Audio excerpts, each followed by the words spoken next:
The medium. Is it worth a buy? Let's read the words of the developer. Discover a dark mystery only a medium can solve. Travel to an abandoned communist resort and use your unique psychic abilities to uncover its deeply disturbing frame rates. Solve dual reality puzzles, survive encounters with sinister spirits, and explore two realities at the same awful frame rate, guys. I want to start by making a statement. Before I even played a frame of this, and I'm playing it on the Microsoft Store using Game Pass, I downloaded the latest NVIDIA driver for this game. A game-ready driver, guys. Game-ready for this game. And my specs are as follows. I'm not going to go through the whole lot, just the main ones. I'm using a Core i9 9900K 8-core 3.6 GHz, an M2 SSD, an MSI Z390 Gaming Pro Carbon, and my graphics card is a MSI GeForce RTX 2080 8GB Duke. Oh, and I've got 32GB of Corsair rather RAM. Okay, so that's me specs, guys. More than enough. More than enough. It's not the fastest PC in the world, but it's certainly not a slow PC. Feast your eyes on this, guys. This is me hitting 1 frame a second in this game. 1 frame a second, guys. Are you ready? Y'all ready for this? There you go. It's beautiful. 1 frame a second. It dropped to 1 frame a second, guys. There's the settings. I've twiddled and tweaked them all, turned shadows down, up, down. It just runs like a complete shit weasel. And you'll see now and then my benchmark software running. And before people ask what that is, it's MSI Afterburner. So you'll see that popping up in the top left, just so you can see how much it's taxing my system and how many frames I'm getting for that tax on the system. So you can have fun with that throughout the review. So what's the game like?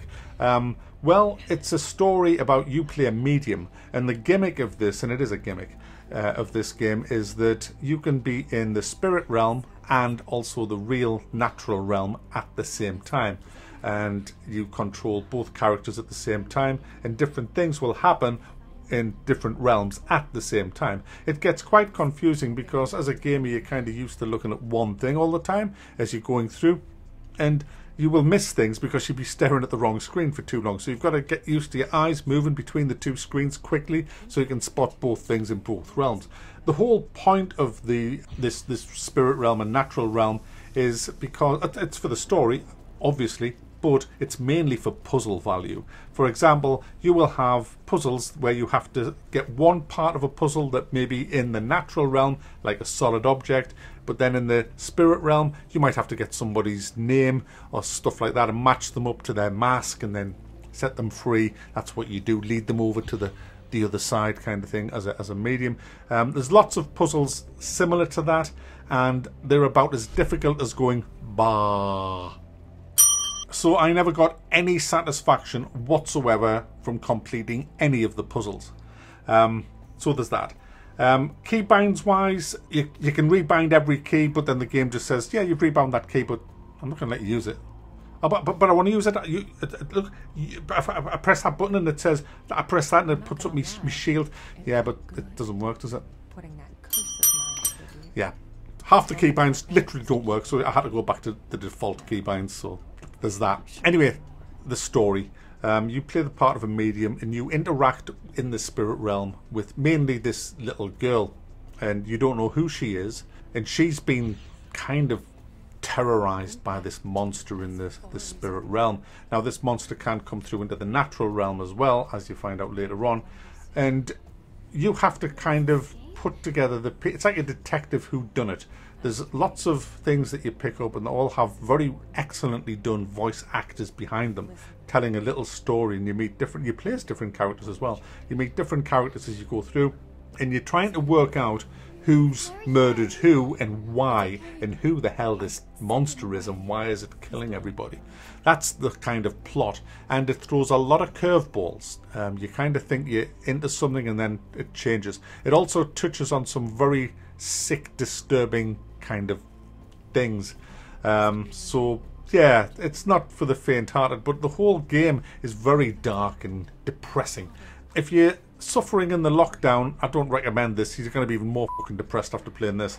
Anyway, I don't want to go into the story because of spoiler reasons, and I'll be careful what footage I show because I don't want to spoil anything for you. But what I will talk about is the performance, which I've already touched on, is absolutely atrocious, totally unoptimized, optimized for consoles apparently, but PC, f*** off. Anyway, my big gripe with this game, the gameplay is absolutely atrocious. I mean, the story's alright, it's nothing to write home about. The performance is diabolical, as I've already shown you, as you can see for yourself. But the actual gameplay is tragic. It's trash. It's gutter wobbling trash, guys. It is just awful. I can't get my head round how this game is 9 out of 10 and 5 out of 5 on some outlets. And generally YouTubers and Twitchers are just jerking over it. I mean, my goodness, what is wrong in the gaming industry? You have this fixed camera angle that belongs 20 fucking years ago, where you can't really see where you're heading or whether there's a road going to the left or to the right. You'll walk through a door at one camera angle and it'll change and you end up twirling round and round like a fucking prick. You know, which fucking door have I just got? What the fuck? It's awful. Absolutely garbage, this fixed camera. Do you know what? Let's just look at Control. Third person game, Control, which was fantastic. Look at this. This is how it should be in third person. You know, you should be able to control, look around with your camera. You cannot move your camera like you can in pretty much every other third person game. Now, I guess they've done it for horror reasons, for cinematic reasons, to give you that atmosphere of the horrorness of the game. Which, yeah, okay, but I'd rather be able to control the camera. You don't need to have that if your game's good enough. You know, if you have to rely on fixing the camera position to get your cheap fucking Five Nights at Freddy's fucking scares going, you don't have much of a horror game, do you? And that's exactly what this game does. It has this fixed third-person camera purely to try and scare the shit out of you. And honestly, it makes you look like a complete prick when you're walking around. You do more fucking moonwalks than fucking Michael Jackson did in his fucking career, because you can't get any sense of depth because your guy's at the other end of a fucking corridor trying to turn left and you can't see where the doorway is because you don't have a fucking camera pointing at it, so you're just walking into the wall like fucking a moonwalker. It's awful. Absolute garbage. But guys, you've got this gimmick where, like I've already mentioned, where you can go into the spirit realm and you do puzzles and you come back out and then it's back in the normal realm. And do you know what? It's fun at times because what the game does, it will have situations where maybe the staircase isn't there in the reality, but it is there in the spirit realm. So you can switch, you just press a button and you go into the spirit realm where you have different powers and that is, providing you've got some electricity to charge it up. And you can then go up the stairs because they're in the spirit realm. And do you know what? That opens itself up to some amazing opportunities.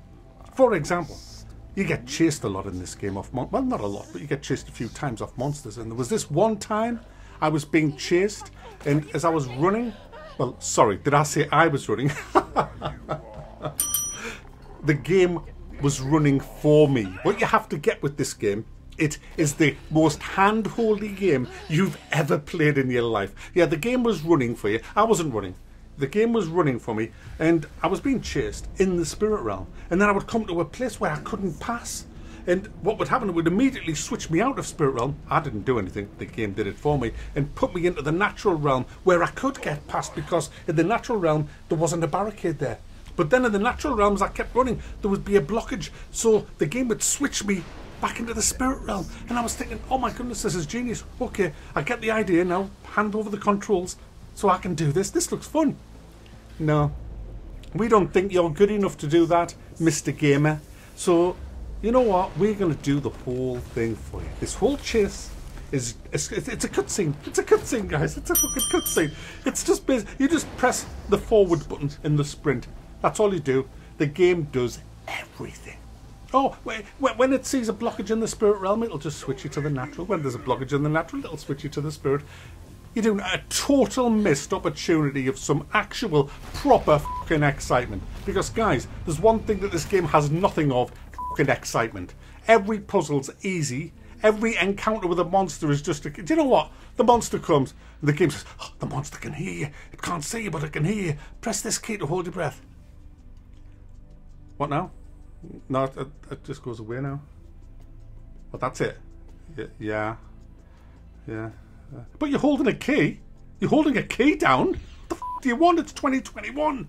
There's a monster down there, Mac. It's the invisible monster down there. You've got to balance across that beam.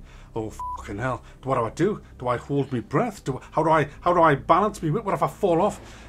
You just press W to walk forward. You don't have to do anything else at all. What? You will not fall off. You do not need to hold your breath. Yeah, you do nothing really. Just walk across the beam. I know it looks like you're going to fall in, but no. Is that the same for every beam you walk? Yeah, every beam you walk across. Every beam you walk across. Every tricky situation. Oh dear, guys, I'm gonna. Oh, sorry, I'm doing a review. Sorry, guys. Guys, it's a boring, hand-holdy, unoptimized, jerky,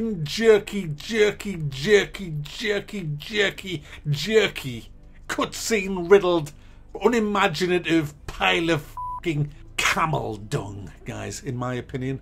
And this got 9s and 10s and 5s out of 5s and 92%. It's the best horror game I've ever played. What the f have you been fucking playing then? Anyway, guys, enough. To sum this up, let's sum this up and get the hell out of town, Mac. Yeah, Mac, you'll have to get out of town. The Xbox people will be coming for you.